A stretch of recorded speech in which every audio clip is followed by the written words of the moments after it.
Bismillahirrahmanirrahim. Assalamualaikum warahmatullahi wabarakatuh. Yuk bantu dakwah kami dengan cara subscribe channel ini, Mimbar Aliyah TV. Kami juga menerima zakat, infak, sedekah, dan infak dakwah Masjid Jami Aliyah. Infak dakwah akan kami gunakan untuk operasional dakwah. Barakallahu fikum, syukran wa jazakumullahu khairan. Bismillahirrahmanirrahim.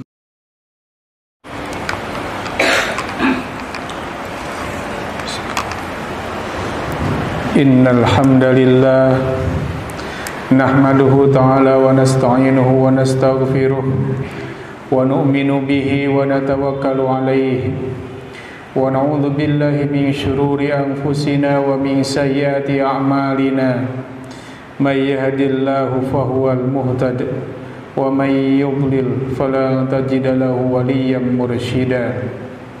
Asyhadu an la ilaha illallah wahdahu la syarika lah wa asyhadu anna Muhammadan abduhu wa rasuluh. Allahumma fassalli wa sallim wa barik ala hadzal nabiyyil karim war rasulil azim nabiyyina Muhammadin sallallahu alaihi wasallam wa ala alihi wa sahbihi wa man tabi'a hudahu wa walah. Faya ayyuhal hadirun, usi nafsi wa iyyakum bitaqwallah wa ahuthukum wa iyaya ala ta'atillahi wa ta'ati rasulih faqad fazal muttaqun. Qala Allah ta'ala fi kitabihil karim wa huwa asdaqul qailin. A'udzu billahi minasy syaithanir rajim. Ma asaba min musibatin fil ardi wala fi anfusikum illa fi kitabim min qabli an nabra'aha inna dzalika 'ala Allahi yasir. Shadaqallahul azim. Hadirin jamaah-jemaah yang Allah muliakan, melalui mimbar khutbah ini khatib mengajak kepada diri khatib pribadi dan bertausiah kepada para jamaah sekalian agar kita selalu berusaha meningkatkan takwa kita kepada Allah Subhanahu wa taala. Karena kita sesungguhnya la syai'a, kita ini enggak ada apa-apanya, kita enggak punya kekuatan sedikit pun, kita benar-benar lemah, tidak berdaya tanpa pertolongan Allah Subhanahu wa taala. Dan mereka yang berhak mendapatkan pertolongan Allah adalah golongan al-muttaqin, orang-orang yang bertakwa. Hadirin jamaah-jemaah yang Allah muliakan, di tengah begitu banyaknya ujian, cobaan dan musibah yang Allah berikan kepada kita, maka ada beberapa hal yang perlu kita lakukan, perlu kita pahami, dan insyaallah melalui mimbar khutbah ini khatib mengajak kepada kita semuanya untuk merenungkan beberapa hal tersebut. Yang pertama, kita harus sangat yakin bahwa kehidupan kita ini benar-benar sudah diatur dengan cara yang terbaik oleh Allah Subhanahu wa taala. Hidup kita benar-benar sudah disetting. Kapan kita senang, kapan kita mendapatkan musibah, kapan kita sehat, kapan kita sakit, semua sudah ada aturannya. Tidak ada yang baru. Semua sudah tertulis di dalam kitab Allah, di dalam kitab catatan amal atau catatan kehidupan kita yang disebut dengan Lauh Mahfuz. Jadi apa yang terjadi hari ini? Musibah banjirkah, longsor, angin puting beliung, termasuk wabah penyakit COVID-19 yang masih terus meningkat dari hari ke hari. Ini semua bukan yang hal baru. Ini semua sudah menjadi satu takdir Allah, dan kita sebagai orang yang beriman kepada Allah betul-betul yakin bahwa tidak ada yang salah dengan aturan Allah Subhanahu wa taala. Dengan begitu kita tidak akan merasa galau. Dengan keyakinan kita bahwa hidup kita sudah diatur, kita tidak akan merasa bingung. Kenapa? Pada akhirnya akan selesai juga ketika Allah sudah menghendaki ini semua selesai. Bahwa hari ini kita masih harus menghadapi kesulitan, musibah, karena memang Allah masih menghendaki. Allah masih menginginkan kita untuk menjalani proses, dan ini sesuatu yang baik buat kita apabila kita memahaminya. Apalagi jika kita bandingkan dengan nikmat Allah yang sudah kita terima dan sampai hari ini terus kita terima, maka musibah sebesar apapun yang menimpa sesungguhnya tidak ada apa-apanya dibandingkan dengan nikmat itu. Berapa lama, berpuluh-puluh tahun kita hidup di dunia ini dan belum pernah kita mengenal COVID, baru 1 tahun ini. Dan hari ini pun kita masih bersyukur, kita masih bisa hadir di masjid ini, masih bisa duduk, masih bisa mengikuti sholat Jumat. Nikmat mana lagi yang akan kita dustakan? Fabi ayyi ala'i rabbikuma tukadziban. Orang bilang sekarang ekonomi susah. Itu bagi mereka yang tidak yakin kepada Allah. Kalau bagi orang yang yakin kepada Allah, rezeki itu nggak ada hubungannya sama COVID. Rezeki nggak ada hubungannya sama banjir. Rezeki nggak ada hubungannya sama musibah. Rezeki itu sudah ditanggung, dijamin oleh Allah Subhanahu wa taala. Yang punya sifat Ar-Razzaq itu Allah. Yang punya sifat Al-Qabid juga Allah.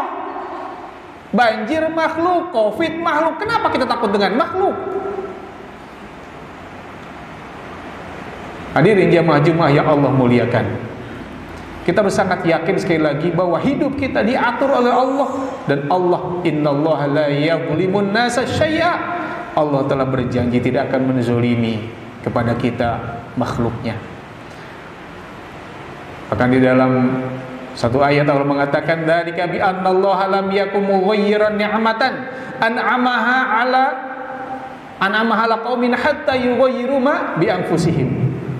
Karena Allah tidak akan merubah nikmat, Allah tidak akan mencabut nikmat, Allah tidak akan mengambil nikmat yang sudah diberikan kepada satu kaum, kecuali orang-orang itu yang merubah. Dengan apa mereka merubah?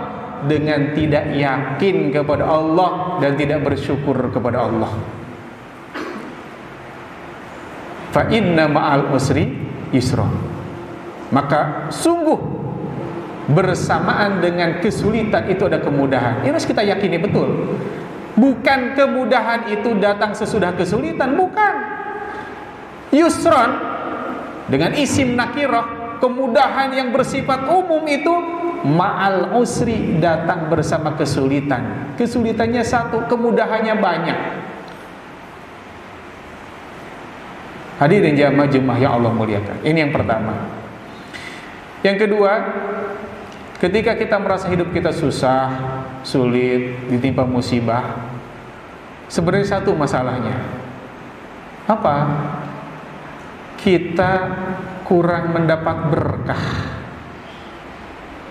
Karena bagi orang yang diberkahi hidupnya oleh Allah, nggak ada tuh susah, nggak ada sulit. La khaufun alaihim walahum yazanun, nggak ada takut, nggak ada sedih. Kita itu suka sedih, suka bingung, suka galau, suka merasa sempit hati kita, penuh dengan apa? Karena hidup kita nggak berkah. Berarti kalau begitu, yang harus kita capai bukan cari strategi saja, bukan cari solusi saja, bukan sibuk kalau misalkan kita sakit cari obatnya saja, bukan. Tapi yang harus kita cari dan harus kita usahakan setiap saat, bagaimana kita menjadi orang yang layak dan berhak mendapatkan berkah dari Allah Subhanahu wa ta'ala. Dan Allah sudah membuka satu kesempatan besar, mudah, gampang untuk memperoleh keberkahan itu. Apa? Wa hadza kitabun anzalnahu mubarak. Inilah kitab Al-Quran yang kami turunkan, mubarak, diberkahi, penuh dengan keberkahan. Artinya apa? Ini ayat banyak sekali diulang dalam Al-Quran, yang menunjukkan bahwa Quran itu adalah kitab yang diberkahi. Dan diberkahi setiap orang yang mau berinteraksi dengan Al-Quran, setiap orang yang mau bermuamalah dengan Al-Quran, setiap orang yang mau sibuk dengan Al-Quran.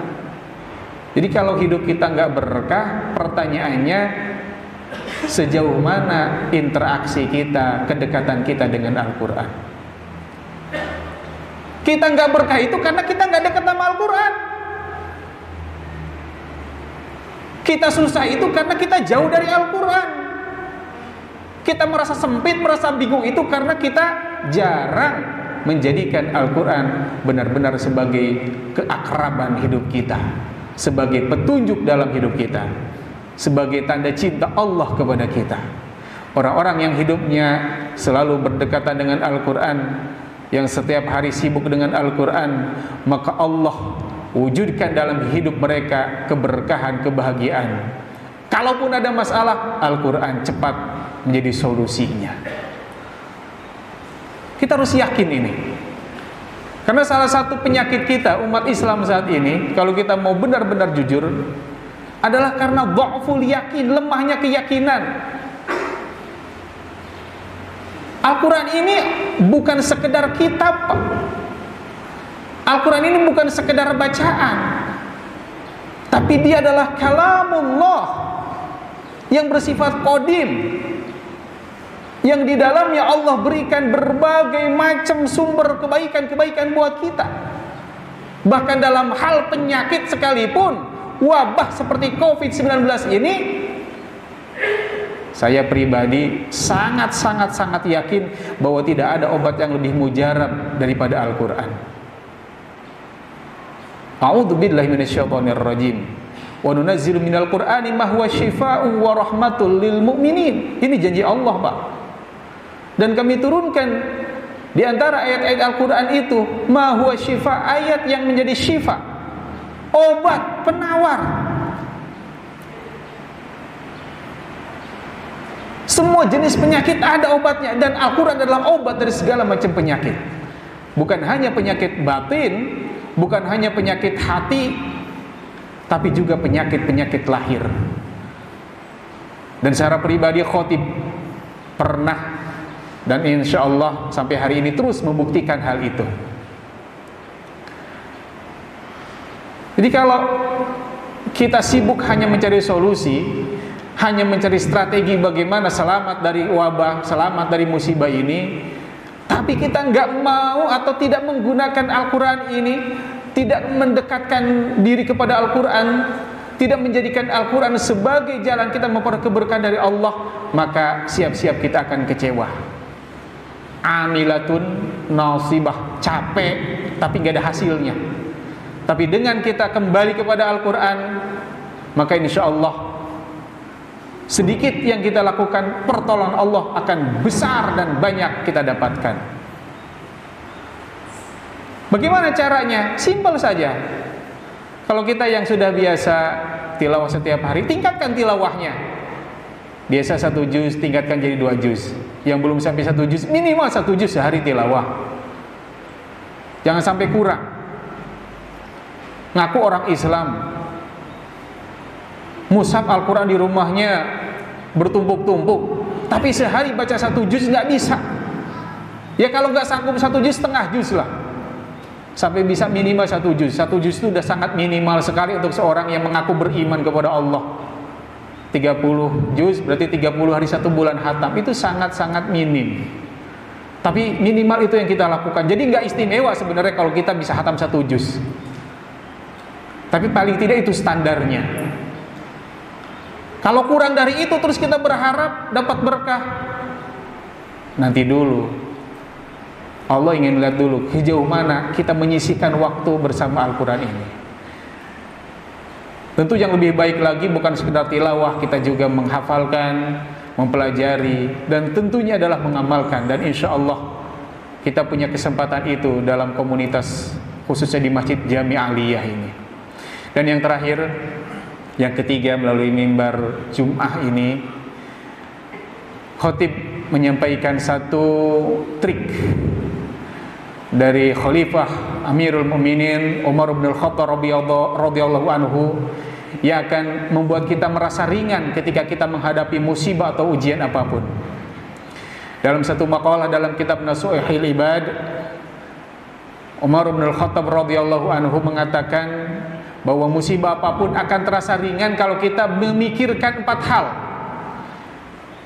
Yang pertama, agar musibah menjadi ringan, kita harus yakin bahwa tidak ada musibah yang lebih besar daripada musibah hilangnya iman. Sekali lagi, tidak ada musibah yang lebih besar daripada musibah hilangnya iman, musibah dalam agama.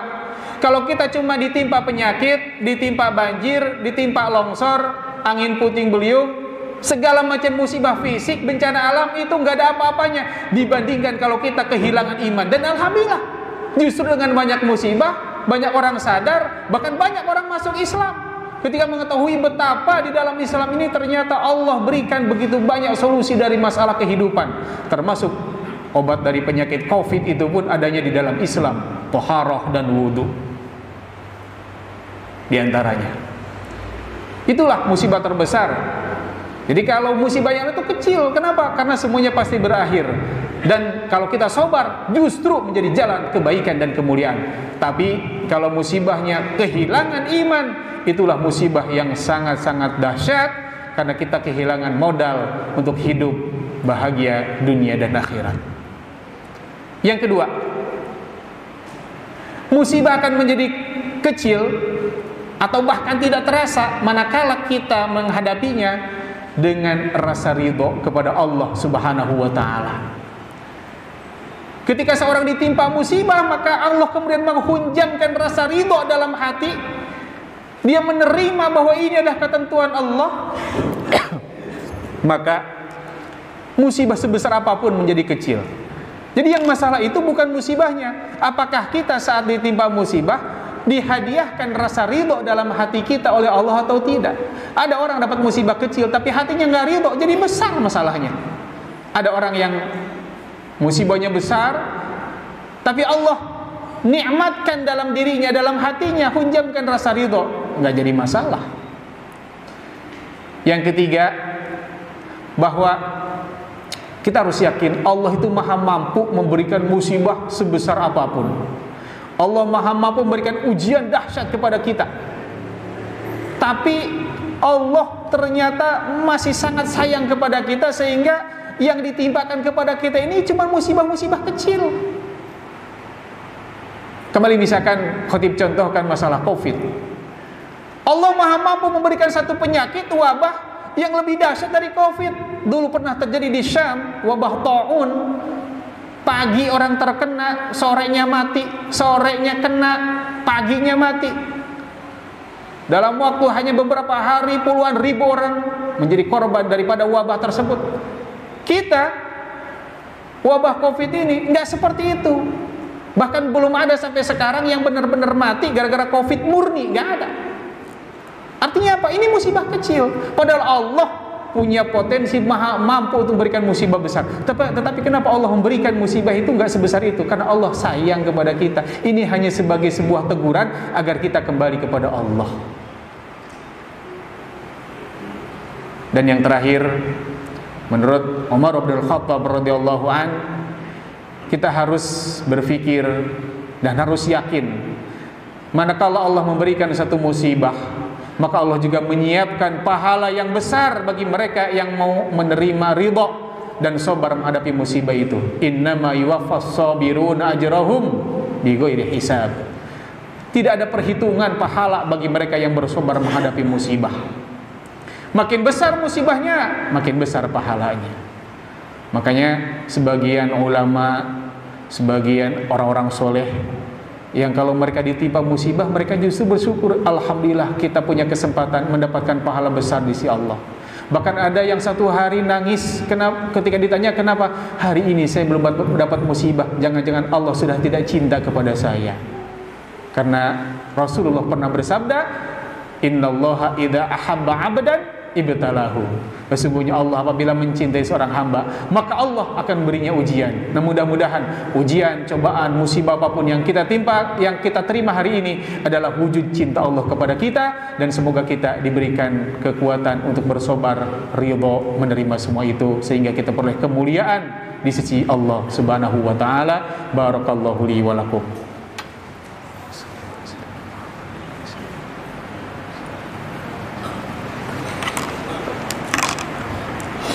Alhamdulillahi wahdah, sadaqa wa'adah, wa nasara abdah, wa azza jundahu, wa hazamal ahzaba wahdah. Asyhadu an la ilaha illallah wahdahu la syarika lah, wa asyhadu anna Muhammadan abduhu wa rasuluh. Allahumma fassalli wa sallim wa barik ala nabiyyina Muhammadin sallallahu alaihi wasallam wa ala alihi wa sahbihi wa man tabi'ahu wa wala ila yaumil qiyamah. Fa ya ayyuhal hadirun ittaqullah haqqa tuqatih wa la tamutunna illa wa antum muslimun. Qala Allah ta'ala a'udzu billahi minasyaitonir rajim. Ya ayyuhalladzina amanu ittaqullaha wa qulu qawlan sadida yuslih lakum a'malakum wa yaghfir lakum dzunubakum wa may yuti'illah wa rasulahu faqad faza fawzan 'azima. Hadirin jamaah Jumat yang Allah muliakan, salah satu cara wasilah agar kita mempertolongan Allah di tengah musibah ini adalah dengan tidak berpikir egois. Mari kita bantu saudara-saudara kita yang terkena musibah. Sesudah ini ada penggalangan dana untuk banjir, dan insya Allah mudah-mudahan dengan wasilah kita membantu korban-korban banjir, Allah hindarkan kita dari banjir, dan semoga apa yang kita berikan hari ini Allah balas dengan yang lebih baik lagi. Dan semoga Allah Subhanahu wa taala jadikan semua yang hadir di masjid ini Allah hindarkan dari bentuk musibah apapun, dan semoga kita terus bisa taat kepada Allah dengan cara yang mudah dan terbaik. Amin amin ya Allah ya rabbal alamin. Innallaha malaikatahu yusholluna 'alan nabi ya ayyuhalladzina amanu shallu 'alaihi wa sallimu taslima. Allahumma shalli wa sallim ala Muhammadin wa ala ali Muhammad kama shallaita ala Ibrahim wa ala ali Ibrahim wa barik ala Muhammad wa ala ali Muhammad kama barakta ala Ibrahim wa ala ali Ibrahim fil alamin innaka Hamidum Majid. Amin amin ya Allah ya rabbal alamin. Allahumma ighfir lil muslimin wal muslimat wal mu'minin wal mu'minati al ahya'i minhum wal amwat. Allahumma ighfir li ummati nabiyyina Muhammad. Allahumma arham ummata Muhammad. Allahumma astur ummata Muhammad. Allahumma jabur ummata Muhammad. Allahumma hafiz ummata Muhammad. Allahumma afi ummata Muhammad. Allahumma arham ummata nabiyyina Muhammadin rahmatan 'amatan ya rabbal alamin. Allahumma ighfir li ummati Muhammadin maghfiratan 'amatan ya rabbal alamin. Allahumma farrij an ummati Muhammadin farajan ajilan ya rabbal alamin. Ya Allah, ampuni dosa-dosa seluruh umat Nabi Muhammad sallallahu alaihi wasallam. Ya Allah, sayangi umat Nabi Muhammad ini ya Allah, yang sedang ditimpa musibah ujian darimu ya Allah. Berikan kesabaran kepada umat Muhammad ini ya Allah. Kuatkan kesabaran kami, kuatkan kesabaran para ulama kami, kuatkan kesabaran rakyat kami ya Allah, menghadapi kezaliman orang-orang zalim, menghadapi musibah bencana alam, menghadapi segala macam bentuk penyakit wabah yang menjadi ujian bagi kami semua. Ya Allah, jadikan kesabaran kami jalan memperoleh ridha-Mu, jalan memperoleh pertolongan-Mu. Ya Allah, jangan biarkan 270 juta umat Islam di negeri Indonesia ini dianiaya, dizolimi oleh orang-orang zolim ya Allah. Jangan biarkan kami semuanya ditimpa musibah yang kami tidak sanggup untuk menanggungnya ya Allah. Engkau yang Maha Pengasih, Maha Penyayang. Engkau yang memberikan musibah ini dan Engkau juga yang mampu mengangkatnya. Ya Allah, ampuni dosa-dosa kami, karena kami yakin semua musibah ujian ini disebabkan oleh banyaknya maksiat yang kami lakukan. Hindarkan kami dari maksiat, berikan kami kesempatan taubat ya Allah sebelum ajal menjemput kami. Wa taubatan qablal maut. Ya Allah, berikan kami kesempatan bertobat sebelum ajal menjemput kami, dan jadikan waktu akhir kami menjadi waktu yang husnul khotimah. Limpahkan kepada kami rahmat dan ampunan-Mu ya Allah, kepada kedua orang tua kami, kepada orang-orang yang kami mencintai mereka dan mereka mencintai kami, dan jauhkan kami dari dizolimi dan menjadi fitnah bagi orang-orang zalim. Rabbana atina fid dunya hasanah wa fil akhirati hasanah wa qina adzabannar. Ibadallah, innallaha ya'muru bil adli wal ihsan wa ita'i dzil qurba wa yanha 'anil fahsya'i wal munkari wal baghi ya'idzukum la'allakum tadhakkarun fadhkurullahal 'azima yadhkurkum was'aluhu min fadlihi yu'tikum wa la dzikrullahi akbar. Aqimis shalah.